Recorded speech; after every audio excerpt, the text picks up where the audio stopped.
அனைவருக்குமே வணக்கம். சற்று முன் கிடைத்திருக்கக்கூடிய ஒரு மிக மிக முக்கியமான செய்தி ஒன்று வெளியாகியுள்ளது.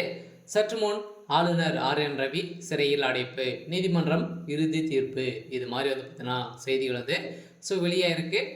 ஏற்கனவே தமிழ்நாடு அரசுக்கும் ஆளுநர் என் ரவி தரப்புக்கும் இடையே பார்த்தீங்கன்னா நிறைய பிரச்சனைகள் இருந்து வந்திருக்கக்கூடிய சூழ்நிலையில் பார்த்தீங்கன்னா இப்போ அதிரடியாக தமிழ்நாடு அரசு பார்த்தீங்கன்னா ஆளுநர் மீது வழக்கு பதிவு செஞ்சுருந்தாங்க.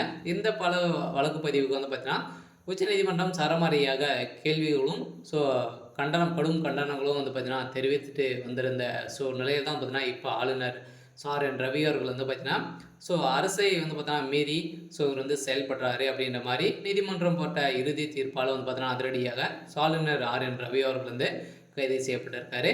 இதை பற்றி இந்த வீடியோவில் நம்ம முழுமையாக பார்க்கலாம். அதுக்கு முன்னாடி நம்ம சேனலுக்கு இப்போ தான் நீங்கள் முதல் முறையாக வந்திருக்கீங்க அப்படின்னா மறக்காமல் நம்மளுடைய சேனலை சப்ஸ்கிரைப் பண்ணி சப்போர்ட் பண்ணுங்கள். வாங்க வீடியோக்குள்ளே போகலாம். பார்த்தீங்கன்னா ஆளுநர் என் ரவி அவர்களுக்கும் திமுகவும் முதல்வர் ஸ்டாலின் அவர்களுக்கும் இடையே நிறைய பிரச்சனைகள் இருந்தது. இந்த பிரச்சனையின் அடிப்படையில் பார்த்தீங்கன்னா வலுப்பெருத்து இப்போ அதிரடியாக ஆளுநர் என் ரவி அவர்களுக்கு பார்த்தீங்கன்னா தமிழக அரசு சட்டப்பேரவையில் நிறைவேற்றி அனுப்பப்பட்ட 12 மசோதாக்களை பார்த்தீங்கன்னா ஆளுநர் கிடைப்பில் போட்டு வைத்திருப்பதாக ஜனாதிபதிக்கு 2 மசோதாக்களை மட்டுமே பரிந்துரை செய்தது ஏன் என்று சரமாரியாக கேள்விகளை எழுப்பிய தமிழ்நாடு அரசு ஆளுநர் என் ரவி தரப்பு பதிலளிக்க உத்தரவிட்டுள்ளது. இந்த உத்தரவிட்ட உச்சநீதிமன்றம் ஆளுநர் என் ரவிக்கு எதிராக தமிழ்நாடு அரசு ரீட் மனு மீதான விசாரணை பார்த்தீங்கன்னா நடைபெற்றது. இந்த விசாரணையின் அடிப்படையில் ஆளுநர் என் ரவிக்கு எதிராக தமிழ்நாடு அரசு உச்சநீதிமன்ற ரீட் மனுக்களை தாக்கல் செய்திருந்தது.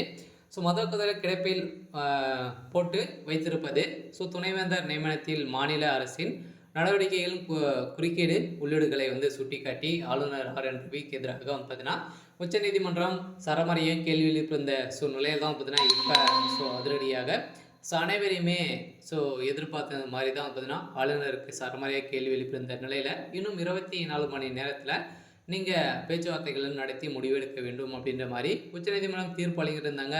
இந்த தீர்ப்பின் அடிப்படையில் ஆளுநர் என் ரவி அரசுக்கு சாசனத்திற்கு எதிராக செயல்பட்டு வராரு அப்படின்ற மாதிரி தமிழ்நாடு அரசு அவர் மீது குற்றச்சாட்டுகளும் நிறைய விதமான செயல்களும் பார்த்தீங்கன்னா அவர் காட்டிட்டு வராரு அப்படின்ற மாதிரி தான் முதல்வர் ஸ்டாலின் அவர்கள் எடுத்துரைத்திருந்த நிலையில் இப்போ அதிரடியாக ஆளுநர் என் ரவி அவர்கள் கைது செய்யப்பட்டதாக ஒரு செய்தி வழியாக இருக்குது. அதெல்லாம் பார்த்தீங்கன்னா இப்போ திமுகவுடைய தலைமையகம் செய்தது சரிதான் அப்படின்ற மாதிரி இப்போ போட்டிருக்கக்கூடிய நிலையில் அந்த மசோதாக்களை அனைத்துமே இவருடைய கிடப்பில் இருக்கக்கூடிய அனைத்துமே எடுத்து இப்போ பார்த்தீங்கன்னா ஒர்க்கிங் செஞ்சுருக்காங்க. அதெல்லாம் அதனுடைய கூடிய விரைவில் நடக்க போகுது. இருந்தாலும் ஆளுநர் என் ரவி அவர்கள் கைது செய்யப்பட்டிருக்காரு.